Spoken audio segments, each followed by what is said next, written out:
Assalamualaikum. Apa khabar semua? Ana harap antum semua berada dalam keadaan sihat walafiat bersama keluarga tercinta.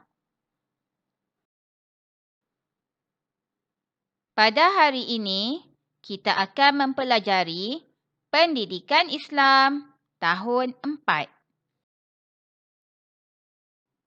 Kali ini, kita akan mempelajari bidang sirah unit 2 yang bertajuk Kebijaksanaan Nabi Muhammad sallallahu alaihi wasallam. Adakah kamu semua pernah dengar perkataan fatonah? Jika antum tidak pernah dengar, mari ana terangkan apakah yang dimaksudkan dengan fatonah. Perkataan fatonah berasal daripada perkataan bahasa Arab. Fatonah bermaksud bijaksana, berakal budi dan pandai. Antum semua hendak tahu bahawa Nabi Muhammad sallallahu alaihi wasallam sentiasa menggunakan kebijaksanaan baginda dalam kehidupan dan dakwah. Para rasul mempunyai pemikiran yang kritis. Mereka dapat merancang strategi dakwah dengan berkesan.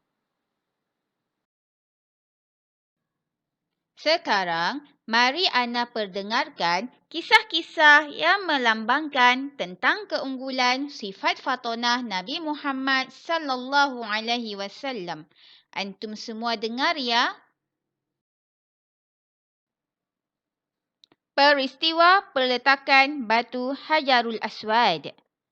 Nabi Muhammad sallallahu alaihi wasallam mencadangkan agar setiap pembesar kabilah memegang setiap bucu kain untuk meletakkan Hajarul Aswad di tempat asalnya. Tindakan tersebut dapat meleraikan pertelingkahan dalam kalangan kabilah Arab. Strategi berhijrah Nabi Muhammad sallallahu alaihi wasallam. Nabi Muhammad sallallahu alaihi wasallam tidak menggunakan jalan biasa yang digunakan oleh masyarakat Arab untuk berhijrah ke Madinah.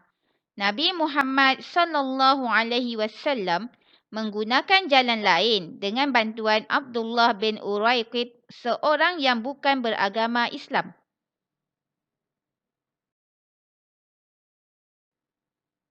Mempersaudarakan kaum Aus dan Khazraj, iaitu Ansar. Setelah berhijrah, Nabi Muhammad sallallahu alaihi wasallam mempersaudarakan kaum Muhajirin dan Ansar. Tindakan Nabi Muhammad sallallahu alaihi wasallam itu menjadikan semua kaum muslimin bersatu padu dan digeruni oleh musuh. Membentuk Piagam Madinah. Apabila Nabi Muhammad sallallahu alaihi wasallam sampai di Madinah, Nabi mewujudkan Piagam Madinah yang mengandungi prinsip penting hubungan penduduk Madinah. Piagam bermaksud perlembagaan. Usahawan yang unggul. Rasulullah sallallahu alaihi wasallam merupakan usahawan yang berjaya.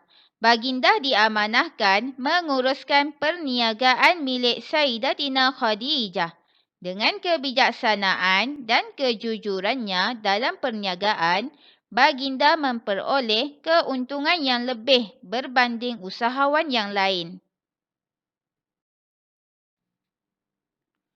Dua ciri kebijaksanaan Nabi Muhammad sallallahu alaihi wasallam berdasarkan kisah keunggulan sifat fatonah Nabi Muhammad sallallahu alaihi wasallam adalah: yang pertama, baginda seorang yang sangat berhemah tinggi.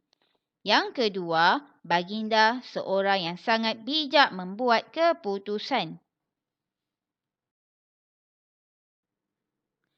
Mari kita teladani Sifat-sifat fatonah Nabi Muhammad sallallahu alaihi wasallam. Teladan yang pertama yang kita boleh contohi daripada Nabi Muhammad sallallahu alaihi wasallam adalah Nabi Muhammad sallallahu alaihi wasallam menggunakan kebijaksanaan baginda untuk meleraikan persengketaan dan menamatkan permusuhan.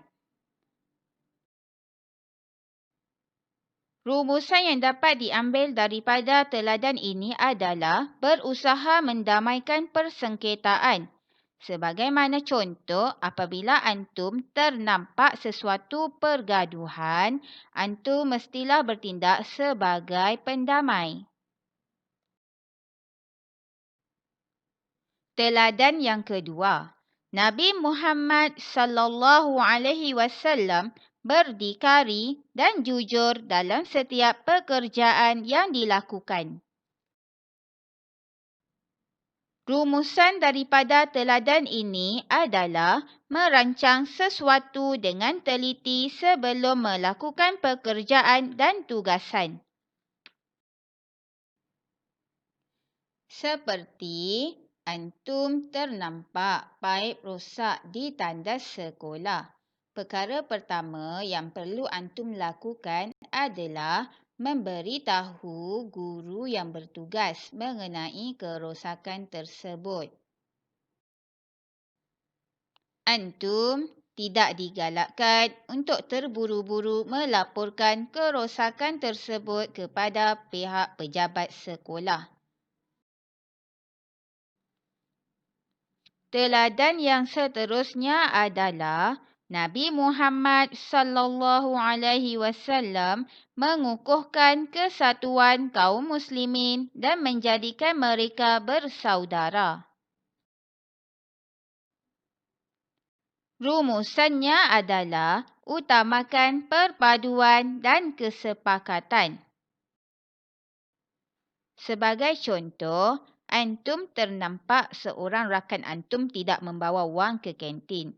Maka, antum bolehlah memberikan sedikit wang belanja antum kepadanya sekiranya antum membawa wang lebih ke sekolah. Ia akan mewujudkan hubungan silaturahim yang kuat. Teladan yang berikutnya adalah Nabi Muhammad sallallahu alaihi wasallam menetapkan peraturan agar hidup sentiasa harmoni dan teratur. Rumusannya adalah merangka peraturan dan berusaha untuk mematuhinya. Contohnya, peraturan sekolah. Murid-murid mestilah mematuhi peraturan di sekolah supaya keadaan sekolah berada dalam keadaan yang tenang dan selamat.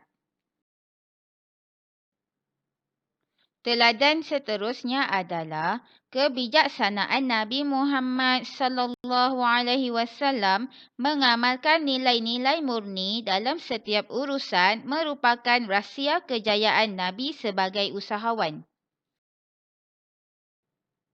Rumusan daripada teladan ini adalah berusaha gigih dan tekun untuk berjaya. Sebagai contoh, antum seorang murid. Antum mestilah berusaha belajar bersungguh-sungguh untuk menjadi seorang murid yang berjaya dan cemerlang pada masa hadapan. Sekian sahaja untuk pertemuan kali ini. Ana ucapkan terima kasih. Jumpa lagi. Wabillahi taufiq wal hidayah. Wassalamualaikum warahmatullahi wabarakatuh.